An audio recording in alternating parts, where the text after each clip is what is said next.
It's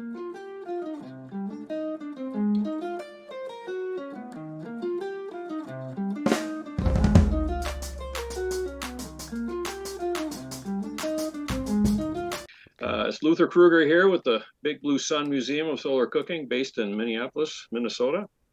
And we're going to talk about India. I'm here with James Conklin, who's working on a documentary about solar cooking in India.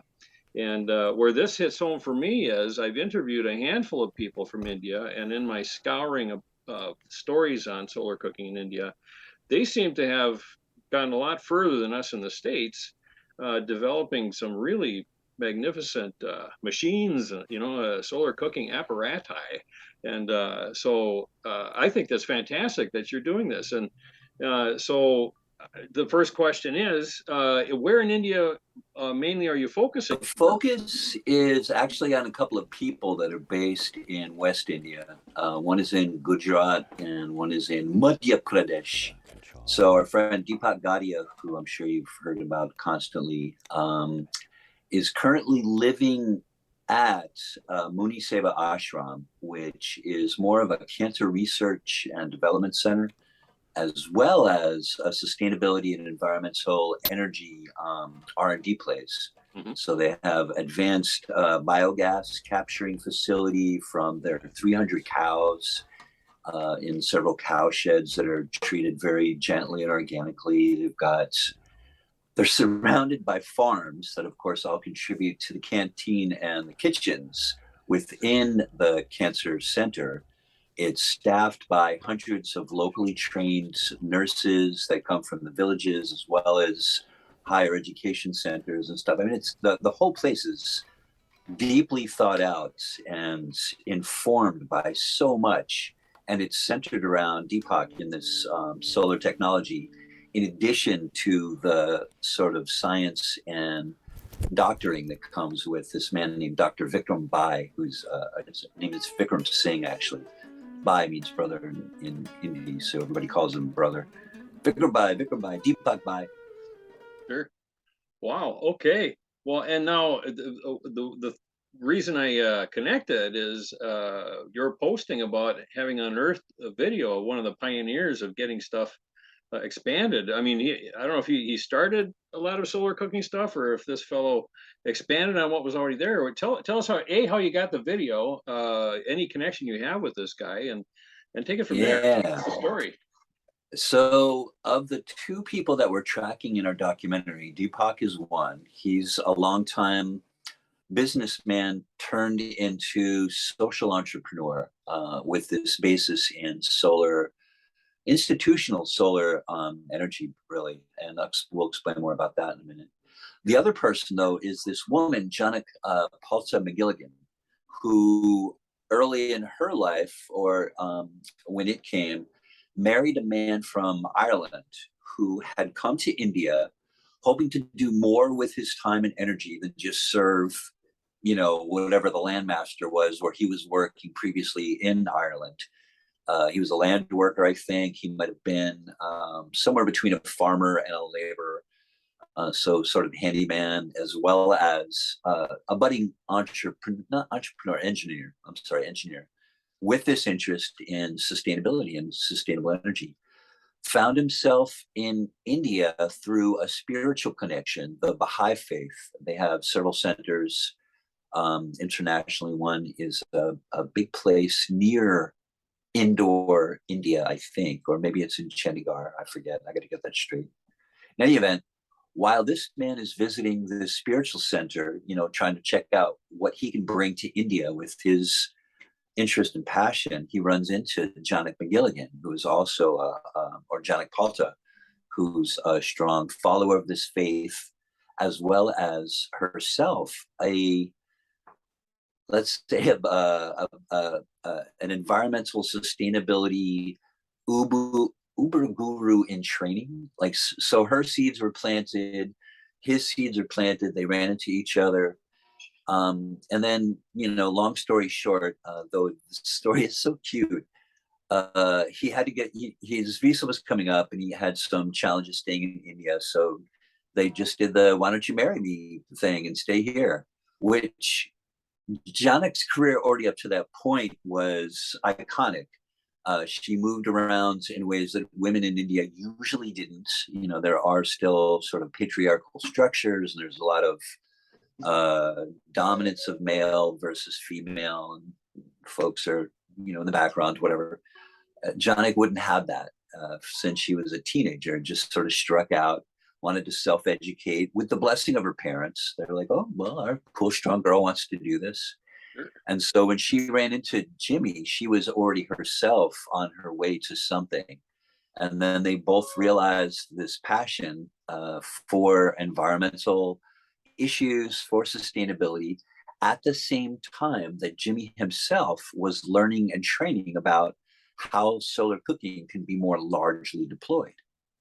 So all of these people took a training in one form or another from Dr. Scheffler, Wolfgang Scheffler in Germany, who has the Scheffler dish technology, which itself, in a nutshell, is really a flexible parabola that can change shape or angle over the day based on tension and release, with clock mechanism and weight like a grandfather clock. And while visiting Janek myself recently, I was there in March and April with my film crew, David Zung, longtime friend, environmental activist, social awesome teacher, and a student of his who's now a professional filmmaker, Eve Pasquarelli. I knew, having been at Janek's before, that she had an archive of imagery. Now, from then to now, Jimmy, of course, passed in 2011. 2011? Yeah, 2011. Almost simultaneously to Deepak's wife, Sharon Gadia, she's also a large part of the story, had also passed from cancer. So they have this Deepak and Janek, this man and this woman, have these amazing paths that were brought together through the devotion and passion of their particular mates. And I'll explain a little more about Sharon's story later and how it propelled Deepak to move into this space. But while at Janek's house recently, I knew that there was, some stash of something somewhere. She gave me 5 or 6 mini DV tapes, from last century's camcorders. I have several machines around. I'm currently a filmmaker, and I use current tech, but I've kept some stuff alive because this stuff comes up, of course. There's like a Mac, old Mac in the background, and brought these tapes home, and finally spooled one up and found this footage of Jimmy McGilligan, who I couldn't find anything anywhere. He has been recorded, and he's been involved with lecture series and presentations throughout time with Janek, different things in India. But to have this, that we can manipulate and put in our story and use the information there. It's Jimmy full on explaining how the Scheffler dish works, explaining the dynamics of a solar kitchen, wherein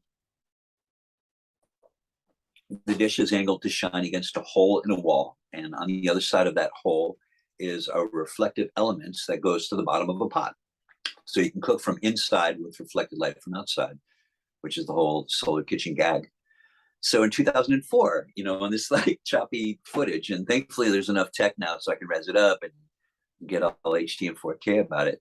It is cool, he's got his little hat on and sweet, sort of, you can hear the Irish a little bit, but he's speaking in English.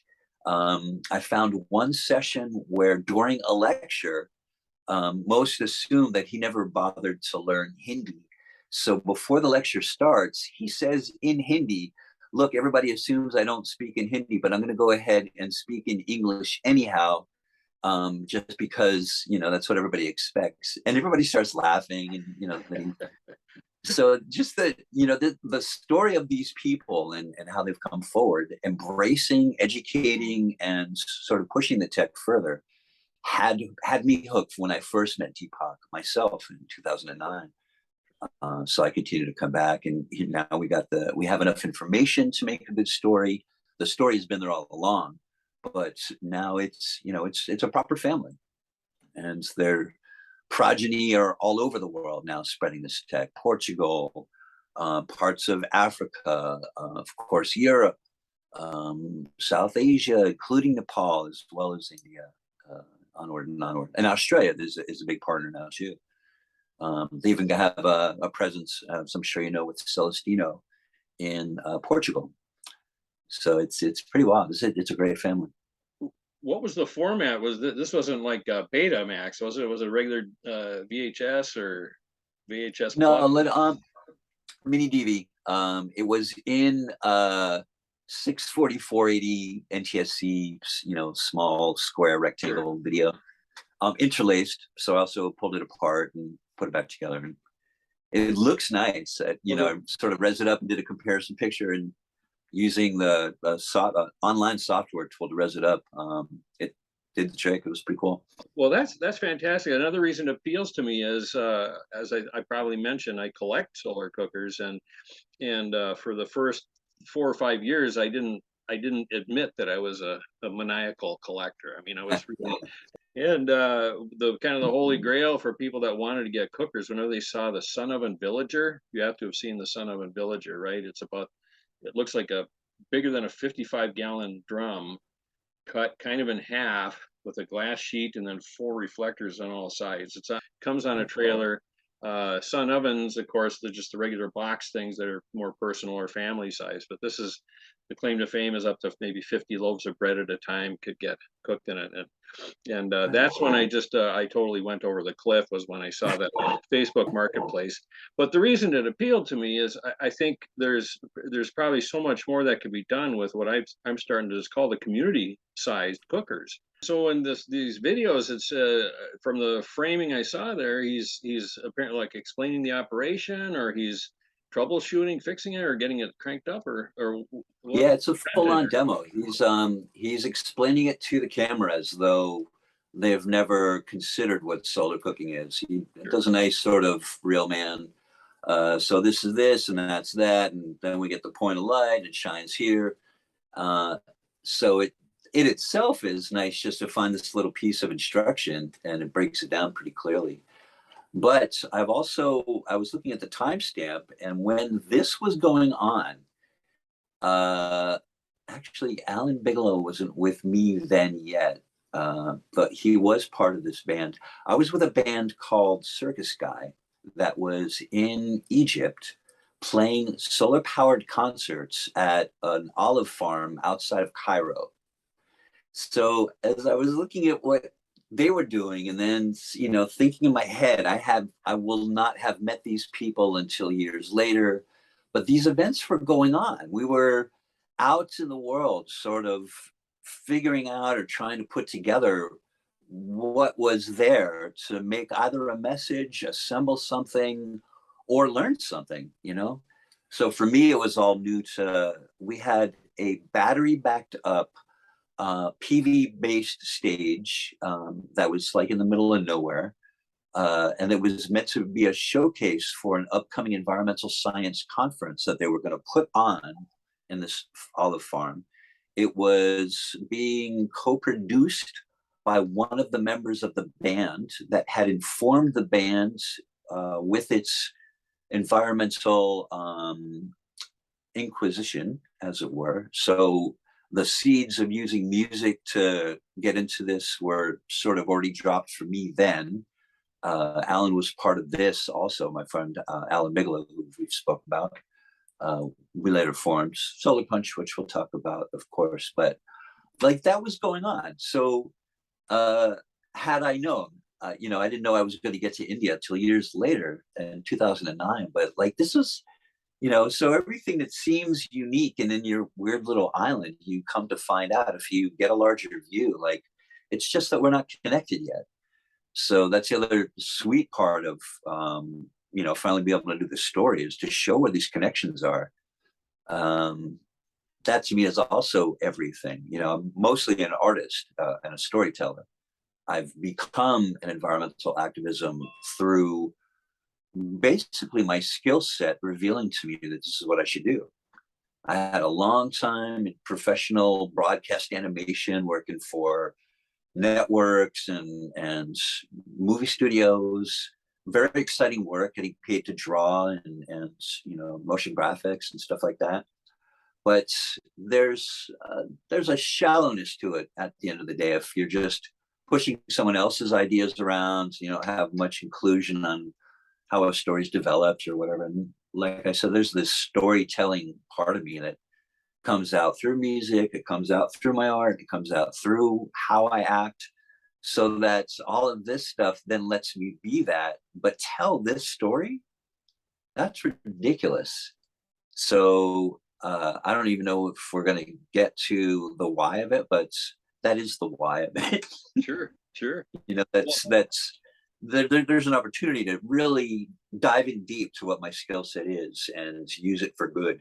As for other connections outside of Deepak and the McGilligans, who else was involved with this back then, or even right now as part of the project for the video?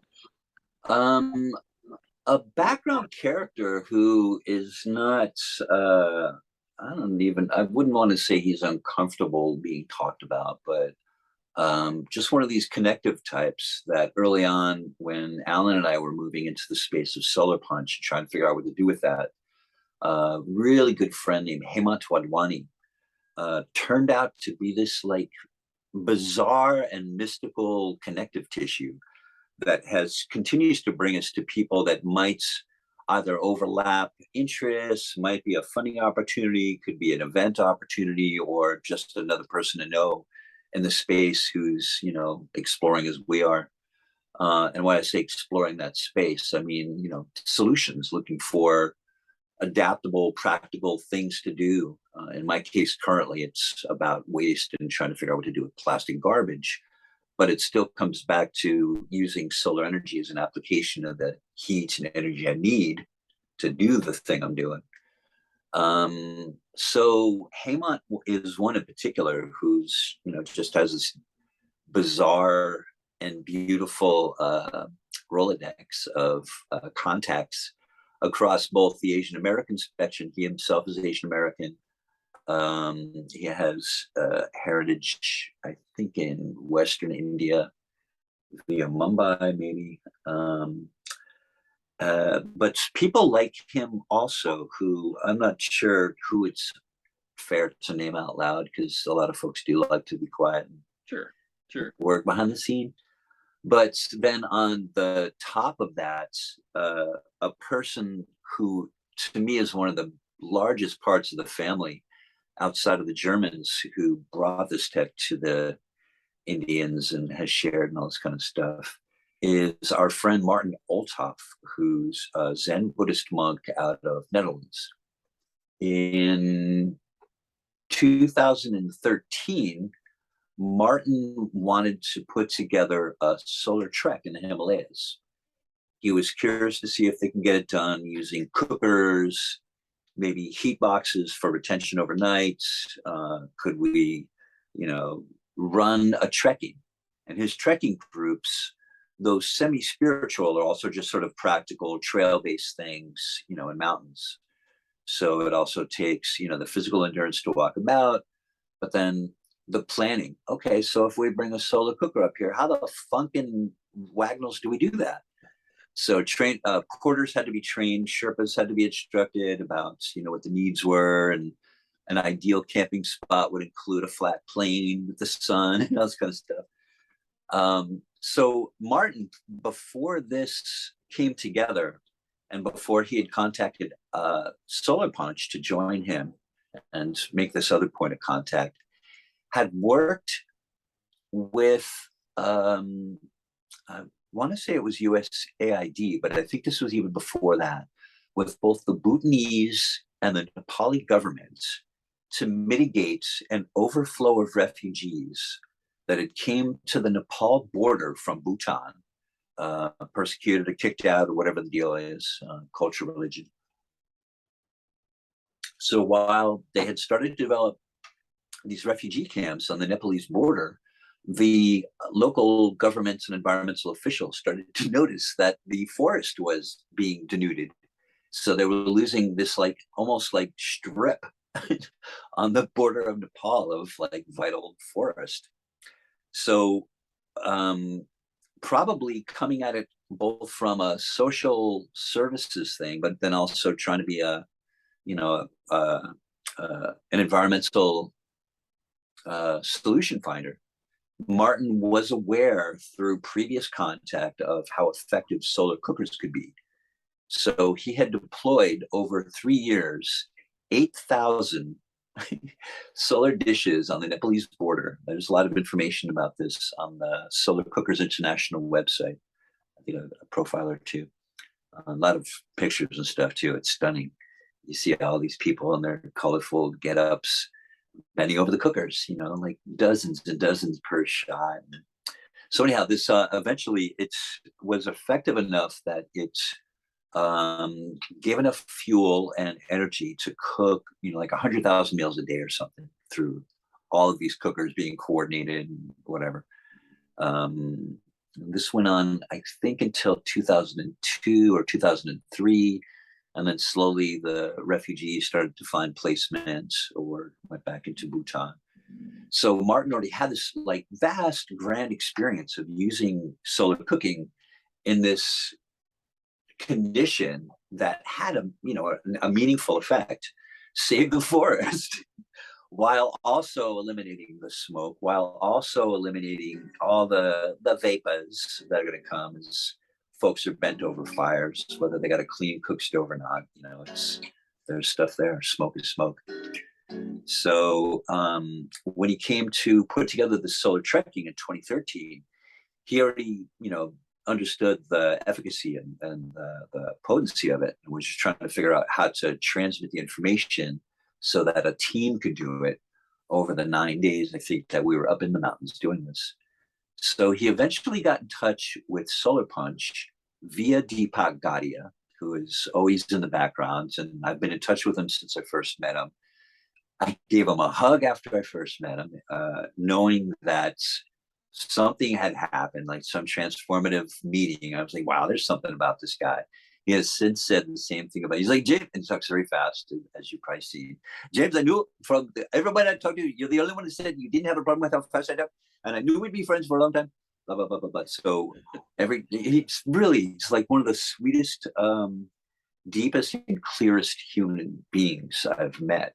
And how he transmits what he needs to transmit, it's impeccable and clear and gets right to it. So because of that ability, he's been that effective in spreading all of this tech around and sharing the ideas. But anyhow, he encouraged Martin to work with his friends in the solar powered bands on his little trekking. We had Alan Bigelow and I had a YouTube or a FaceTime chat or something with Martin himself. He explained what his goals were. So Alan and I retooled our band a little bit with our friend Andy Mattina, our longtime friend bass player. And you can see this from there. This is a bouzouki. It's kind of like a mandolin banjo. Alan got a, oh gosh, was it Russian or Czechoslovakian banjo called djembe or jumba or chumba, had a weird name. And then Andy, the bass player, who's used to playing, the big long scale bass, picked up the ukulele. So we became this little light spiritual music based trio for this trekking. It was amazing. So he's another one of those guys along the way, part of the family that has done his own thing in this space and brought it forward and sort of adapted it to his world and his skill set, which is also incredible. Well, okay, so now the dirt. No. Anything about Alan Bigelow you'd like to share? Alan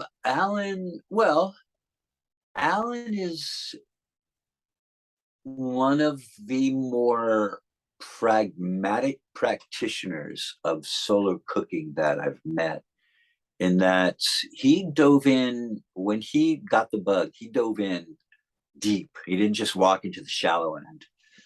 So knowing him already as a sort of trained physicist, he's got letters after his name. He's taught on the university master's level and this kind of stuff. At times has been sort of intimidating, like, oh my God, this guy is so schooled about this stuff that we're talking about.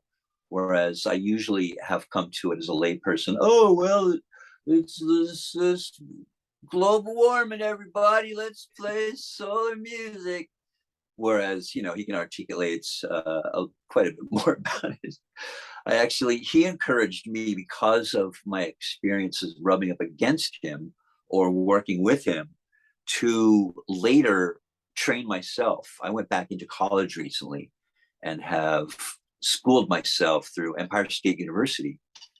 I picked up the threads of an unfinished bachelor's degree from 1990. Wow. I had started I had almost finished at SUNY New Paltz, really fun. But as the time was coming up and I had a few credits to finish out, schedules got pushed around. I would have to commit to another semester. And I felt like I should just walk away and go to Australia and design surfboards. Why not? So since then, I've the career I've had that I explained a little bit, in animation and television and stuff, sort of also said, yeah, well, I don't need to ever go back. I've got this, and earning probably more than most of my teachers ever will. So blah. It came up a couple of years ago at the end of one of my trips to Nepal, where we were doing some other filmmaking. That my team member, David Zung, who teaches at several colleges in New York City, mostly as a film instructor, design, storyboard guy. He had an overload in one of his classes or something and asked me if I would help him teach it. So they let me do it to help David out, provisionally. And we worked together that semester, and I taught the kids at FIT, illustration, whatever the hell it was. It was a lot of fun. It's all comic book based. At the end of it, they said, if you want to continue, you got to finish your degree. And this is how we did it. And there's this available, not available. Not because I wanted to teach, but I was like, you know what? Yeah, what would that take? So put it all together, worked with some advisors, and found that I could describe my way through like dozens of credits via essays about my life, my experiences, and the things I've learned. And so we've had all of these amazing experiences that were self-propelled via an invitation from a college with Solar Punch, or another band that I've put together called the Green Heart, where we were doing something in service in Nepal or whatever. Each one has come with like ridiculous lessons, not only things about solar solutions, but social things or things that we've learned about how people accept technology or just want to celebrate, through our content. So that's let me put together an environmental art and storytelling degree. And I finished last year, got magna cum laude, and now that's a thing. So to Alan's credit, just to sort of tie it up and, put myself through the motions, the degree work was, a lot of study with actual environmental scientists. I did have to write what to me were fun and provocative essays about my opinions about energy and population and things like that. It was really, really wild.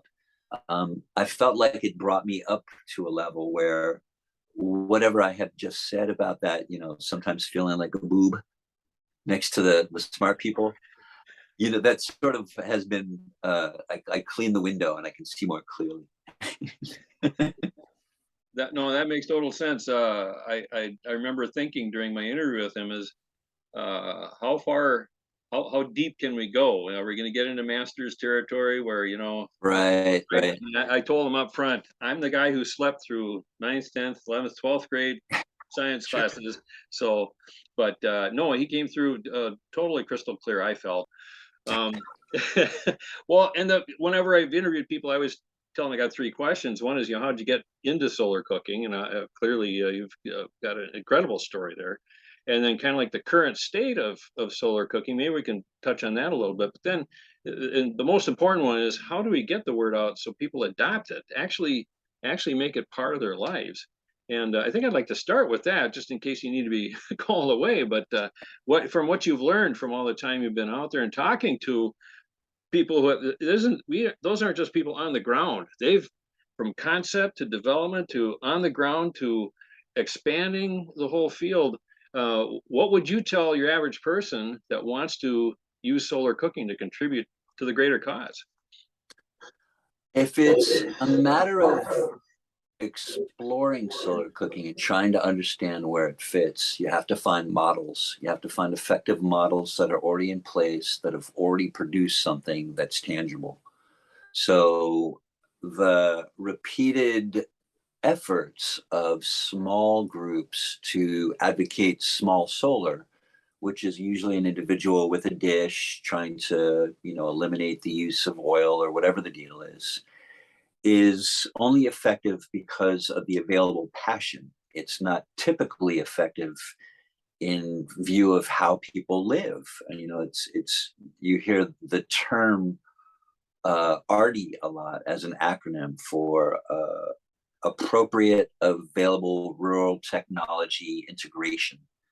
So so what is it about solar that you could convince somebody through either images, story, or model where it is effective and it does fit their lives? And it seems so far, and this is why I'm so excited to share and make large this story as we can with Deepak and Janak, is it's institutional. When it's the community kitchen, and when you're looking at feeding dozens to hundreds, if not thousands, instead of one family, there's an efficiency in the use of it that comes by distributing that rooftop. So you have a dozen Scheffler dishes up there heating an oil element or steam or whatever, is so much better than that one person tasked with tracking the cooker throughout the day, where maybe they're doing a slow stew or whatever it takes to get it done. Solar cooking on an individual basis, this is a formed opinion, is can be a frustration, and I've seen it over and over and over. There's a lot of great, cute anecdotes where folks have converted that frustration into a different application of the same device, and that's kind of fun. That's where innovation comes. Well, I can see what this is doing, but cooking with it is not for me. But wow, look at all that heat. What can I do with that? I'm sure you've heard the story of the woman in the village who was approached. Actually, I think it was a team of Deepoks. Maybe this is like 10 or 15 years ago this happened. They left a couple of SK14s, what does that stand for? SK, or is the German solar cooking? Yeah, Yeah, so that yeah. they have the SK. Deepak's typical dish before he's moved on to the large community stuff has been the SK10 and the SK14, meaning it's 1.4 or 1 meter diameter, right?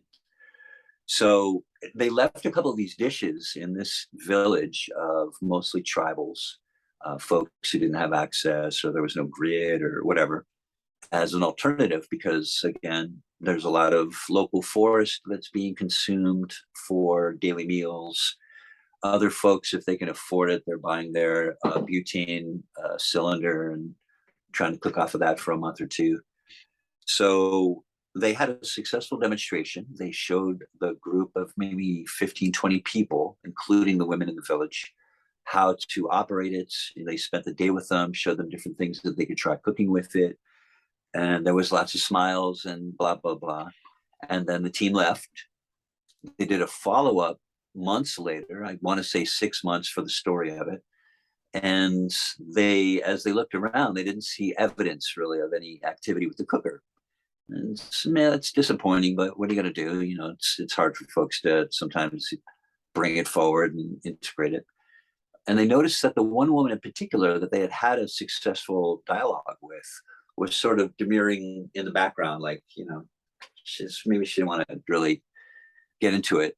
So they finally, they approached her and said, you seem reluctant to speak. How did it go? Is this something we can help, or do you want more training? She's like, well, let me show you what I'm doing. And she brought them to the back, and she had set up the dish so that she could capture the heat for her laundry service. She was using it to heat up her iron. She was using it as a place spread to warm up and dry things. So just recognizing it as a source of heat, she was like, how can I going to apply this to what I do? Because I'm not going to cook with this. This is silly. So they came back and they were like, wow, okay, let's think about that. Because, we think we have an answer, but that's not the answer here. There's something else going on. So that sort of, transmission and adjustment to the circumstances, to the reality of what you think you're bringing to it, has also been fascinating to both witness, capture, and also learn about. So I kind of look at it like that myself a little bit. I'm not bringing something necessarily that somebody doesn't know, but maybe I'm bringing a demo of it or a model of it in an effective way so they can finally see how it works for them. So that's been the biggest success when Solar Punch had its height. We ran for like a good strong 8 years of constant projects, just going to farmers markets, to intercountry things, to state colleges. And most of it was because we had a clear and effective demo of what it was we were talking about. How does solar energy work? Look at us. We're playing with it. And then we point out the panel. We would even stop and explain how the components worked. If, it was clear, a little kid had a question, or a grown-up was, how do I put this on my trailer? This is cool. So, oh, well, here's our inverter. Here's our battery backup. Here's what's going on. It expanded very quickly into live solar cooking demos as well, because we had already gotten a couple of models over time from contributors. We had a box cooker. We eventually had one of those sweet One Earth design parabolas. We had a couple of SK10s over time. So food is cooking while the band is playing on solar energy in the hot sun. Everybody's sweating and smiling. How could it be any clearer, So to me, that is the future of how to market solar concepts, is effective demos, effective models that are applicable to the audience receiving it. Sure. Yeah, you're right about the other aspects of it. To hear that affirms what I've heard from a lot of other people too. Is, what turned my crank? Well, you know what? I got that sun oven. That's all I do. I'm afraid of the SK14. I'm afraid of the parabolics.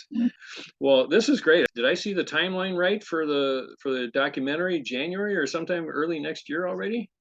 The big hope, if there's a lot of ifs, but if things go as I want them to, I should have a first cut by December 21st. I just sort of picked that arbitrarily because of the solstice, but I think it's doable. We've got another production trip that we have to get through that's going to go from Netherlands to Germany to India to Nepal. And in each place, there is sort of a strong family member that really has a nice part of the story. I can probably get by with what we have so far, but I'd really, finally, I want to give these people credence. And then the big hope is, no matter how it goes, we're going to try our best to make this a thing in India. I've often put a little thing together, like I did a Buddhist documentary a couple of years ago. And so I had assumed that it's something that you could just get into film festivals and whatever. But it's a niche of a niche of a niche, and it was a very quiet and slow thing. It's not for everybody. So this also, it's a very particular story, but it's an international worldly story. It's tightly focused, but it's broadly scoped. And there's a lot of family members that have a lot of different types of voices to the story.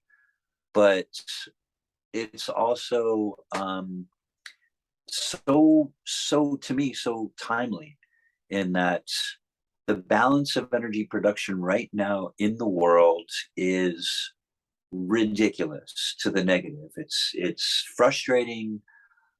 through my studies as well as intuition and conversation, I know it's been done incorrectly since man was first able to divert the energy of water via aqueducts.